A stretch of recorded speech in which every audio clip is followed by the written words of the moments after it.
कृपा गुरुनादिनादिच्छय गुरुपरं दैवतं गुरुपरन्तरं नास्ति तस्मै श्री गुरुभ्यो नमः। सद्गुरुनाथ महाराज की जय। सद्गुरु बालगीर महाराज की जय। दत्तात्रेय महाराज की जय। श्री गणेशाय नमः। श्री अवताय नमः। श्री दिगंबराय नमो नमः। नमो जी सद्गुरु दिगंबराय परात्पराम आचरा निर्विकार जगद्वारा आदिमूर्ती। सद्गुरु महाराज की जय। सद्गुरु कसा आहे? आचळ आहे, चळ नाही, आमळ आहे, मळ नाही, अशा सद्गुरूचं स्तवन. सद्गुरु आमळ, निर्मळ आणि आचळ, आढळ असं ते सद्गुरूचं पद आहे. अनादि सिद्धा सद्गुरु दातारा परंपार परंपरा तुझी स्तुती करावया या पामरा काय बुद्धी पुरुष ते. हो, अनादि सिद्ध असणारा तो सद्गुरु आणि त्या सद्गुरूची स्तुती करण्यासाठी मानवाची बुद्धी तरी किती आहे आणि काय स्फूर्ती होईल देवा. तर तुझ्याच कृपे करून तुम्ही जर मला कृपा आशीर्वाद दिला तर देवा तुमचं मी स्तवन करू शकेल म्हणून. तू वर्णिता वेद महावले स्तुती नेती नेती परतरे सहस्र सुखी तटस्थ झाले भाट झाले पुराण. ज्या ठिकाणी स्मृती शिरल्या, वेद शिरले, नेती नेती म्हणू लागले, त्याच्या पुढे मी जाणत नाही म्हणू लागले त्या सद्गुरूचं रूप. भाट शिरले, त्या ठिकाणी वेदाचे असे असणारे भाट असणारे सद्गुरूचं स्तवन करता ते थकीत होऊन गेले. तर इतराचा काय माझा काय केव्हा आहे देवा म्हणले.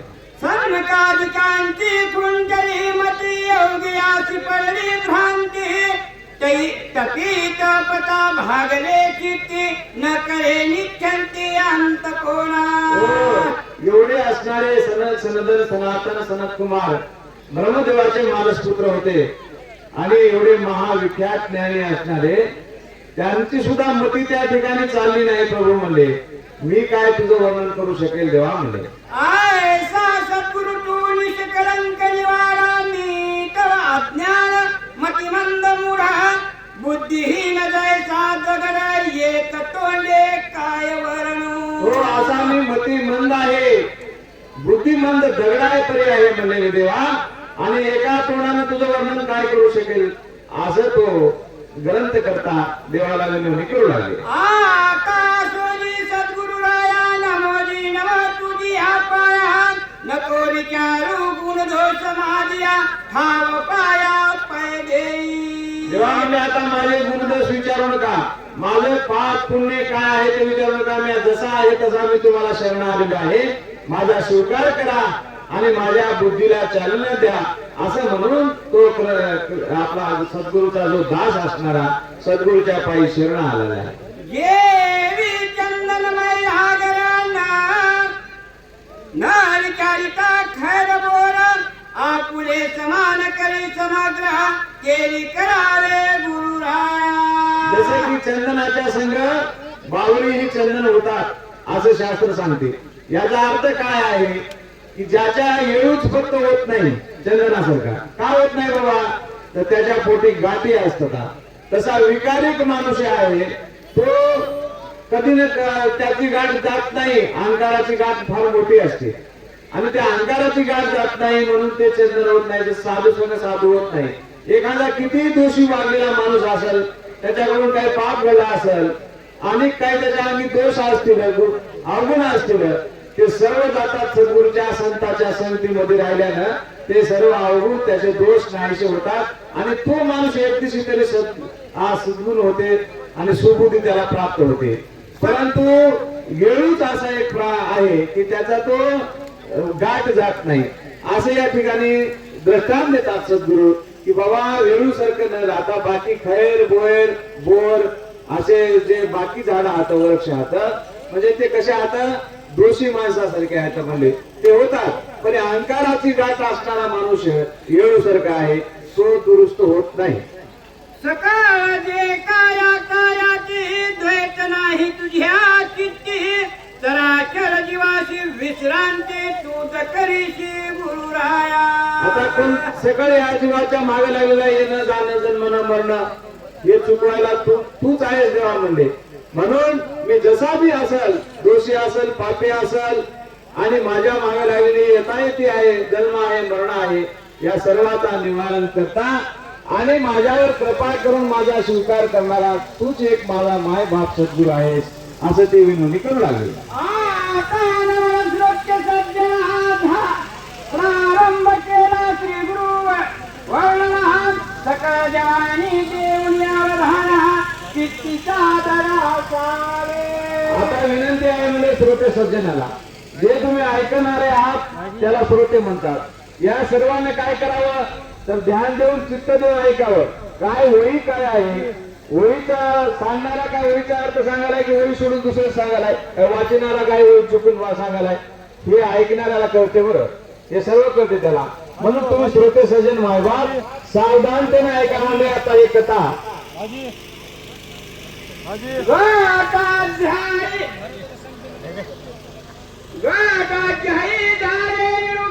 रुद्रगिरी महाराजांनी गर्भास उपदेशून पूर्वभाग्य झाले जनना शुभ मध्ये रुद्रगिरी महाराजानं गर्भास उपदेश केला. बाळगिरी महाराज ज्या गर्भामध्ये होते 11 महिने सरून गेले, 12वा मास लागला तरी प्रसूती होत नाही. चिंता पडली मातेला. मग त्यावेळेस त्याचे जे गुरु होते रुद्रगिरी महाराज किवळ्याला ते आले. त्यांचं ते भक्ताचं कोडं, भक्ताचं संकट. आता सकाळी आपल्याला गुरु महाराजांना अनुभव विचारला की बाबा म्हणले आता नामस्मरणाला बसलेले माणसं आहात तुम्ही सगळी, मग तुम्हाला काय अनुभव आला. मग या ठिकाणी कोणी काय प्रतिक्रिया दिल्या, ज्याच्या त्याच्या आपल्या परिप्रमाणे ते प्रतिक्रिया दिल्या.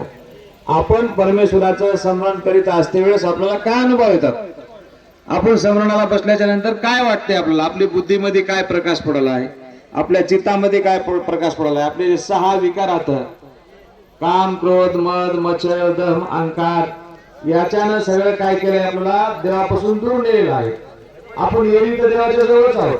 आपले विकार संपले की आपण निर्विकार व्हायला काही वेळ आहे काय, जोपर्यंत विकार संपत नाही. मग संसारामध्ये आपण परमेश्वराची भक्ती करीत असतेवेळेस, नाम स्मरण करीत असतेवेळेस अनुभव काय येतात की असा आगटीत कोणतं एखादी विघ्न आलेलं आपल्यावर आणि देवानं ते आपल्याला तारून नेलं, ते चमत्कार झाला. किंवा एखादा आपल्याला अनुभव येते की परमेश्वराचा साक्षात्कार होते की ज्याचं खरंच सात्विक भक्ती आहे, ज्याचं मन, बुद्धी, चित्त हे सर्व काही शुद्ध आहे, त्याने तो सदैव नामस्मरणाचा ज्याला ध्यास आहे कोण्या भक्ताला त्याला अनुभव येतात.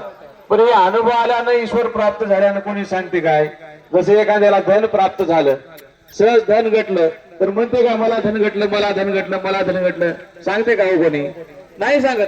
का तर ते धन सांगत नाही. पण आपण काय करता, आपल्या लौकिक उन्नतीमध्ये मोठेपणा व्हावा, आपला लोकलौकिकांतर मिळावा म्हणून आपल्या भक्तीचा सुद्धा अनुभव आपला ते आहेत का झाला तर मला इतका करू शकता. हा माणसाचा काय आहे तर या अहंकार एक प्रकारचा छुपलेला एक दुश्मन आहे आपला. खरं तर आपण त्याला ओळखलं पाहिजे. तो आपल्यामध्ये सगळ्यामध्ये दडलेला आहे राक्षस, त्याला मारलं पाहिजे आपण. ते आपलं दरे हरण करून घेऊन जाते, जसा चोर दरे हरण करून घेऊन जाते त्याचप्रमाणे हा अहंकार रूपी असणारा चोर आपलं पुण्य हरण करून घेऊन जाते. म्हणून कोणी काही असणाऱ्या स्मरण करा, बाकी सर्व गोष्टी आपोआप भेटतात, मागे लागायची गरज नाही किंवा त्याच्यासाठी हापापलं व्हायची बी गरज नाही. म्हणून प्रत्येकाने या ठिकाणी मनुष्य जन्म मिळाल्याच्या नंतर परत कोणा धनासाठी किंवा कोणा मानासाठी किंवा कोणाला लोकलौकिकामध्ये सन्मानासाठी आपण हापापलं व्हायची काही गरज नाही. परमेश्वराचं स्मरण करा, बाकी सर्व आपल्या माग लागून येत असते गोष्टी, त्याला मागायची गरज नाही. तो सद्गुरू सर्व काही पुरवतो, न मागता देते सद्गुरू, न मागायची काही गरज नाही. आनंद एवढं.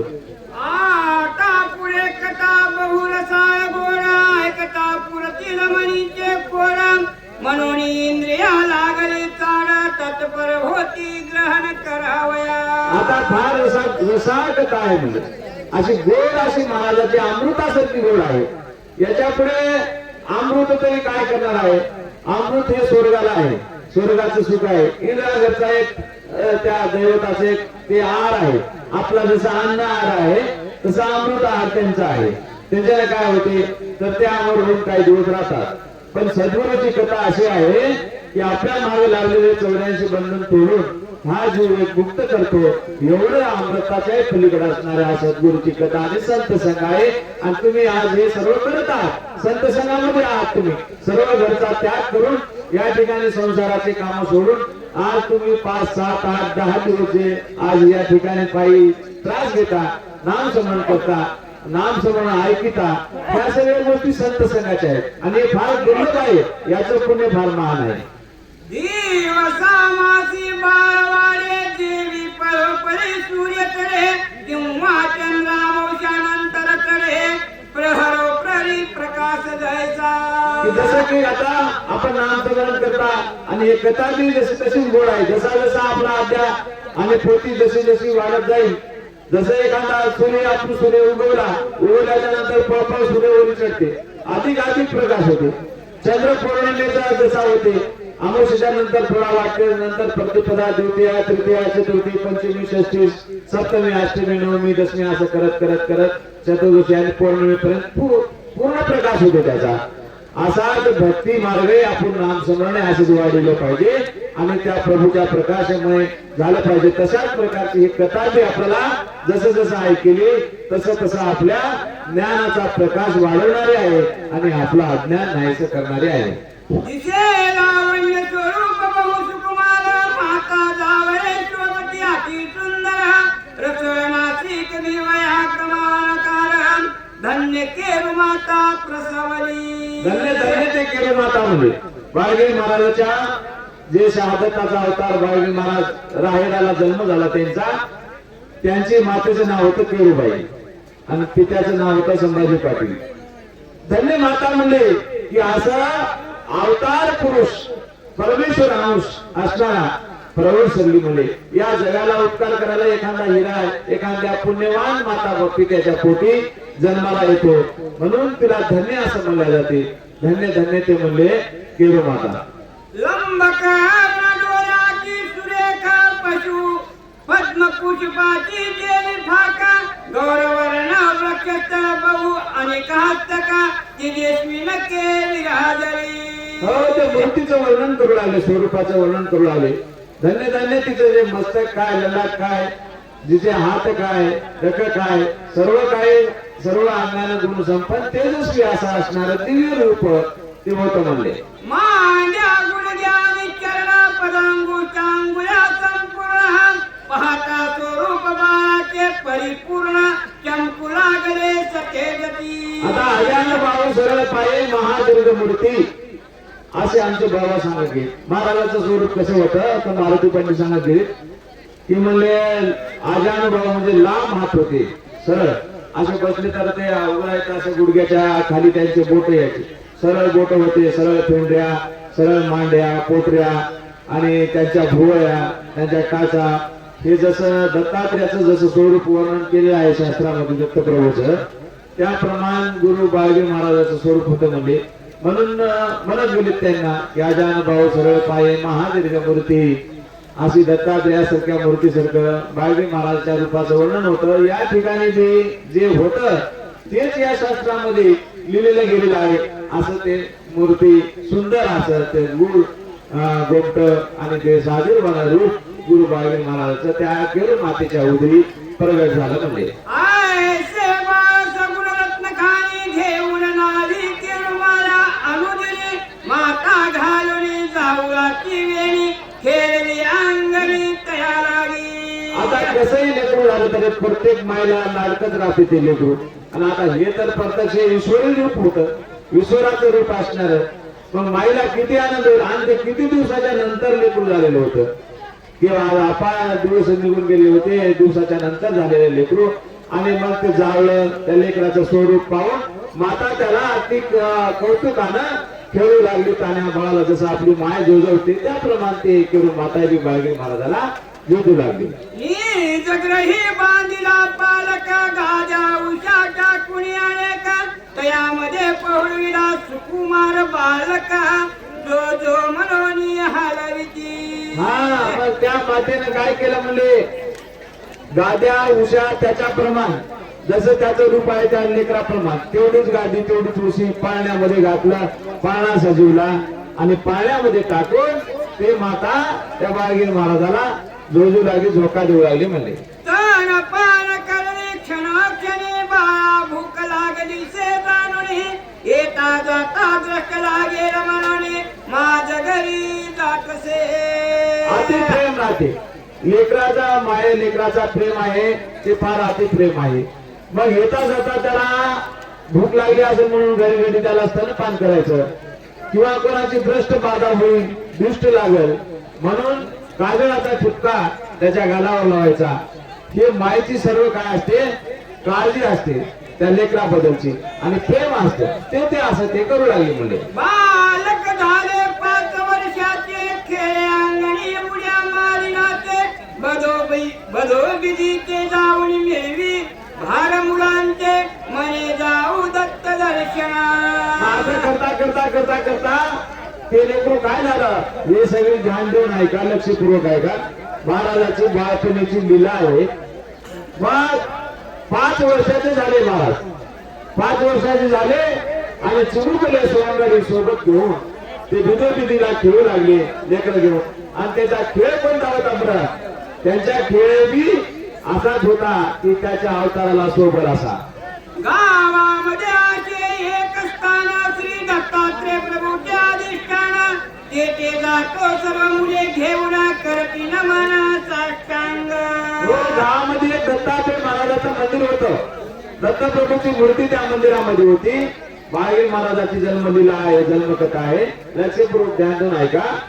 5 वर्षाचे जेव्हा बाळगीर महाराज झाले तेव्हा दत्तात्रयाचं मंदिरच त्या गावामध्ये होतं. मग त्याने काय करायचं, बचपणी 5 वर्षाचे होते तेव्हा लहान लहान लेकरं सोबती त्याच्या सोबत जमवली आणि ते लोक त्याला दत्त दत्त दत्त दत्त म्हणा बाबा, मुख काय राहता आपण दत्त दत्त म्हणायचे आणि त्या लेकराला म्हणायला वाटते. त्या मंदिरामध्ये दर्शनाला ते सोबत मुलं घेऊन दर्शनाला जायचे दत्तात्रयाच्या.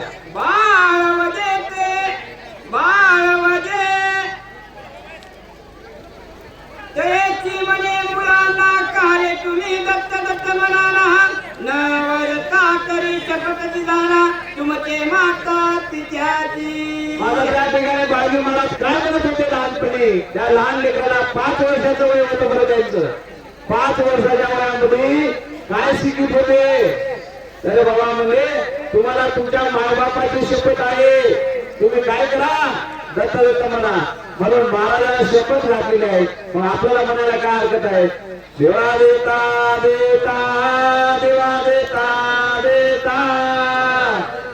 मायबापाची शपथ आहे म्हणा, बाळगीर महाराज म्हणतात, आमची वाणी नाही. देवा देता देता देवा देता देता.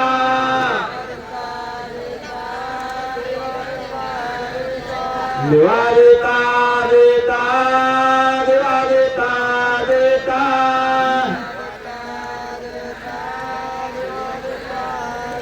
देवा देता देता देवा देता देता.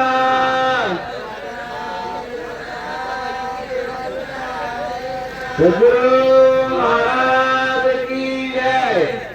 मुलांनी ऐकून कयाचे उत्तर करती देवासी नमस्कार दत्त दत्त हे वरचेवरा गरजो लागले सुहले. त्या बाळपणामध्ये 5 वर्षाची मूर्ती होती बाळगीर महाराजाची. लहान लहान लेकराला म्हणत होते महाराज बाबा तुम्ही उभं कार्य हे करता म्हणजे दत्त दत्त म्हणा, नाही म्हणसाल तर तुम्हाला तुमच्या मायबापाची शपथ आहे. म्हणून अशा रीतीनं महाराज नाम स्मरण करायला येत होते. हा बचपनापासूनच त्याच्या अंगी हा गुण होता. ईश्वराचा अवतार एरीच कोणी म्हणत नाही आणि एरीच कीर्ती राहत नाही. चंद्रसूर्य असेपर्यंत सृष्टी असेपर्यंत कीर्ती राहणं म्हणजे हा परमेश्वर रूपी अवतार अशीच राहते, एरी कोणाची राहत नाही. म्हणून महाराज सांगत होते की बाबा तुम्ही दत्त दत्त म्हणा.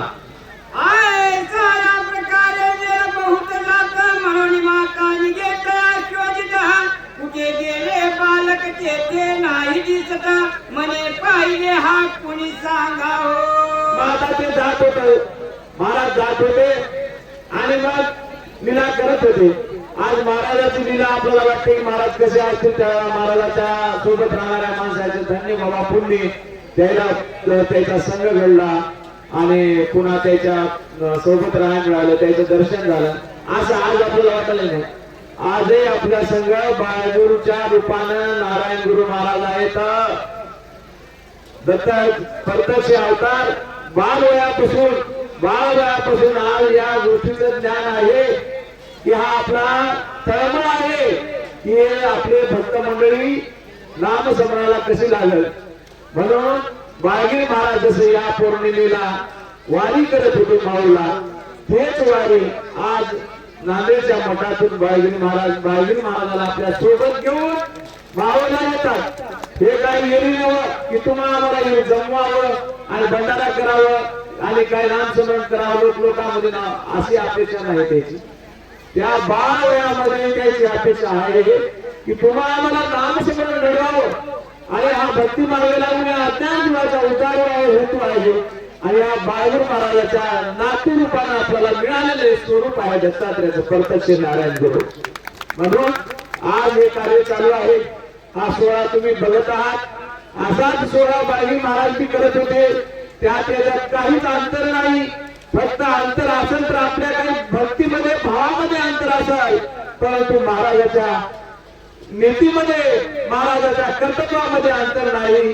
हे तुम्ही चांगल्या आपल्या मनाला अनुभवून घ्या. ते अनुभव आपल्या मनाला सांगा, कोणाला सांगायची गरज नाही. हा बाळगिरी महाराजांचे कार्यच नारायण गुरु पुनरुपी त्या रूपाने करत आहेत. जन बोलती तिज लागी उत्तर आम्ही केव्हाची पाहिला मुलांचा भार तया माझे होते मुले तुमचे सुकुमार आम्ही दृष्टीने पाहिलेसे. विचारलं महाराज कुठे गेले, कुठे मुक्त झाले, काय नाही. 5 वर्षाचं लहान वय, आई बाबाला चिंता होणारच हो. एवढंच लेकरू आणि कुठे गेलो बाबा, काय नाही. माय बाप हिंडू लागली, माय हिंडू लागली, विचारू लागली गावातल्या लोकांना, बाई भेटला का आमचा मुलगा, दिसला का मुलगा, दिसला का. बस ते म्हणले बाबा आम्ही घंट्याभरा खाली पाहिलं आणि लहान लहान लेकरं होते त्याच्यासोबत आणि ते खेळू लागले होते असं लोक सांगत होते. बोलत बोलत शब्द बळबडी जातसे मुलाचही जाती गडबडी दत्तात्रेय देवळाकडे सोंगरी गेली मांदी मुलांची. आता म्हणजे मुलाचा लहान लहान लेकराचा मेळा घेऊन त्याच्यासोबत 7-8 लेकरं होते म्हणजे दुसरी लहान ना, आणि त्या मुलाची मांदी म्हणजे मेळा घेऊन दत्त मंदिरामध्ये गेलेला आम्ही पाहिलो असं गावच्या लोकांना गेरू मातेला सांगितलं. तर जाऊनी पाहे दत्तात्रेय मंदिर तवती म्हणे मुलाचं बाळ खेळ अभ्यंतरी दत्त दत्ताय सेव देवाय करी पाहे माता सव दृष्टीने. आता घराच्या बाहेर माईने विचारल्यावर लोकांनी बातमी दिली की म्हणले काही लेकर सोबत घेऊन म्हणले तुमचं लेकरू दत्त मंदिरात गेले. म्हणल्यावर गेलो माता दत्त मंदिरात गेले तर त्या मंदिराच्या गाभाऱ्यामध्ये सोबत मंडळीचे लेकरू सोबत घेऊन दत्ताचा जेव्हा दत्ताचा पाळा त्या ठिकाणी लावला. दत्त दत्त दत्त म्हणाले. महाराज पुढे आणि लेकरं माग आणि जाऊन पाहिलं मातेने. बाळाची पाहुणी माता सत्वर धावून उचलली घेतली कडेवर म्हणे बालका तू भूक लागली अक्षर फार चालावे निजा ग्रहासी. आता त्या ठिकाणी माईला तळमळ लेकराची. माय धावतच गेली आणि केव्हापासून झालं गेला बापा म्हणली आणि पता नाही. भूक लागली असेल, तुला तहान लागली असेल. महाराजाला बचपनापासून लळा होता. आता काही लेकर आपले काय करतात, मातीमध्ये बैल करतात, गाळाई करतात, म्हणजे परपंचाची आवड असणारे काय करतात. जसं आपले मोठे माणसं आता मोठे झाल्याच्या नंतर आपले बैल गाडी शेती बाडी जनावर अमुक तमुक खेळ खेळतो. आपण बचपनी खेळ खेळतो तेच खेळ पुन्हा युवा अवस्था झाली, जे तरुण झालं की खेळ खेळतो. त्या खेळात आणि या खेळात काय फरक आहे ना. ते त्यावेळेस मोठं मोठं वाटते पण त्यावेळेला ते खेळच वाटते त्या बाळाला. म्हणजे ज्याच्या अंगामध्ये जे गुण आहे, जे संस्कार आहे, पुढे जे उदयाला येणार आहे, बाळाचे पाय पाण्यात म्हणतात त्याचे गुण अगोदरच दिसते. आता महाराजाला काय गुण होता की सगळे लेकर जमवायचे, देवाची पूजा करायची आणि दत्त दत्त म्हणायला व्हायचं. हे महाराजाचे आहेत. आणि इतर लेकराचे काय गुण असतात बघा, ते काय करते, त्या धुळीमध्ये खेळते, बोल करते, काहीतरी बोळके करते, काहीतरी करते, खेळ राहते बाळपणचा. मग जसा जसा त्याचं लक्षण तिथूनच सुरुवात होते, त्या खेळ तेच खेळ पुन्हा ते करते. म्हणून हा संस्कार आहे. लहानपणी लेकरावर जेवढा चांगला संस्कार होईल तो संस्कार मरेपर्यंत त्याच्यावर टिकते. आपलं लेकरू जर समजा व्यसनाधीन होणे वाटत असेल कोण्या आई बापाला आणि परमेश्वराचा भक्ती वाटत असेल तर स्वतःच्या आई बापाला अगोदर भक्ती करायला लागेल, घरामध्ये संस्कार ठेवायचे, तेव्हा मग त्याच्या एक लेकरावर पडतील. आपण जर पिढ्या उडत असाल घरामध्ये, आपणच एखादी बाटल तिथं जेवण आणून काही आपण पीत असाल, त्याच्या समोर हिंडत असाल, त्याला पैसे देत असाल कट्टा डबे घेऊन ये म्हणून, तंबाखाची पुडी तोटा म्हणून लेकराला म्हणत असाल, मग लेकरू आता लहान आहे, तुम्हाला भीती तुमच्या देखत खात नाही, परंतु त्याला ते सवय झाल्यामुळं मोठं झालं की मग ते म्हणते माझा मायबाप लेकर आपण खा. म्हणजे आपल्या घरामध्ये जे वळण आहे ते लेकराला लागते. जसं मुसलमानाच्या लेकराला हिंदी बोलायचं शिकायला लागते काय, त्याला कोणी शाळेत घालावं लागते काय, का तर ते घरबारच हिंदी बोलतात, मग ती हिंदीच बोलते. तसं ज्या घरामध्ये बचपनापासून देवदेव आहे, कमीत कमी 100% जरी कोणी मिळाले तर 25% काढून ना, पण त्याला ते संस्कार लागतात, त्याला ते दान समोर लागते, ते भक्तीला लागते लेकरू, त्याच्यामध्ये ते अंश तयार होते संस्काराचा. आणि संस्कार राहणं जरुरी आहे. म्हणून शिवाजी महाराजाला सुद्धा जिजामातेनं संस्कार केले, राजा एवढा घडला, पण त्या शिवाजी महाराजाच्या मुळे आज आपले हे समारंभ चालत आहेत. नाही तर आज आपले समारंभ चालले नसते. शिवाजी संभाजी होऊन गेले, त्याला घडविलं, त्याचा आवश्यक होता, संस्कार दिले. तसं प्रत्येकानं आपापल्या परीनं शेवटी तकदीर प्रारब्ध म्हणून तर आहेच, परंतु आपण बी त्याच्यामध्ये थोडे संस्कार घडवले पाहिजेत. घेऊनी चालली निज बालकाची सर्व मुळे चलावे म्हणून उद्देशी ग्रही तुमचे आई बाप शोधतील तुम्हाची तरी उशीर न करावा. आली माता धाव लेकरू त्या ठिकाणी सगळे सोबत मुलं घेऊन नाम स्मरण करत बसलेलं होता. माईने उचललं, त्याला कडेवर घेतला आणि चल बापा आज तुझ्या बाप येण्याची वेळ झालेली आहे आणि ते रागावतील म्हणून महाराजाला कडेवर घेतलं किरो मातेला आणि घरी आणलं. इतक्यात संभाजी पाटील आले बाहिर तवग्रही नाही कुटुंब मूल म्हणून शोधित निघाले बिजो बिजीना तव देखिले उभय काशी. पाहिलं आता इकडं माय लेकरं आणण्यासाठी नेवलाचं साधक हे रिकवाड वडलं आले बाहेर बघितलं, लेकराला उड केली, लेकरू घटलं. पण तिकडं काय झालं, संभाजी पाटील आले, महाराजाचे बाप आले आणि पाहतात तर घरी कोणीच नाही. लोक कुठे गेली, मग ते बी बाहेर निघाले, काय असेल काय झालं बघा. तर ते तिकडून केलं, माता लेकराला घेऊन महाराजाला घेऊन येऊ लागली. संभाजी पाटलाला पाहिलं, बालकाचे घेतले चुंबन म्हणे तू कुठे गेला होता खेळावया लागला, तूझ लागले असेल भूक ताण तरी ऐकेल करी का सुपुत्रा. आता संभाजी पाटलाने पळपळ आलं की बघलं, तिच्या कडेवर माईच्या घेतलं आणि कुरवाळून एक चुंबन केलं. त्याचं चुंबन करून बापा कुठे गेला होता लेकरा, इतक्या दिवसाने एकूण एक लेकरू झालेलं, त्या मायबापाला किती प्रेम असावं.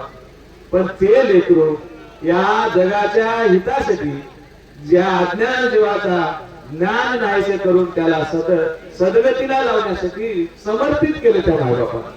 काय काय असेल बघा, विचार करा. आपल्याला 8 दिवस आपल्या घरचं काम करतं लेकरू, परमार्थ कार्याला सेवेला वाटवायचं म्हणलं तर कठीण आहे. ते पूर्ण लेकरू वाहन म्हणजे एवढा त्याग त्या कुटुंबामध्ये होता आणि ते महाराज संभाजी पाटलानं त्याला कुरवाळून चुंबन केलेलं आहे. पुढे ग्रही बसवणी राहावे किंवा येते मुलाचे खेळावे दुरी जाता डोळे बरे तुझ काही उमजेना. बापा म्हणले लेकरं सोबत घेऊन काय कर तर आपल्याच घरी खेळ म्हणले, आणि तू जाऊ नको इतर कुठं बाबा, लहान लेकरू आहे, कुठं जाईल, आडात पडल, हिरीत पडल, कोणा चुकीडात जाईल, आपण म्हणतो ना, आपली मराठी बोली भाषा आहे, आपले लेकरू तळमळ करतो. त्याचप्रमाणे ते बी गेले, म्हणले बाबा जाऊ नको, आणि लहान लेकरं असतील तुझ्या सोबतचे कोणी तर त्याला घेऊन आपल्याच अंगणामध्ये खेळ असं सांगू लागले.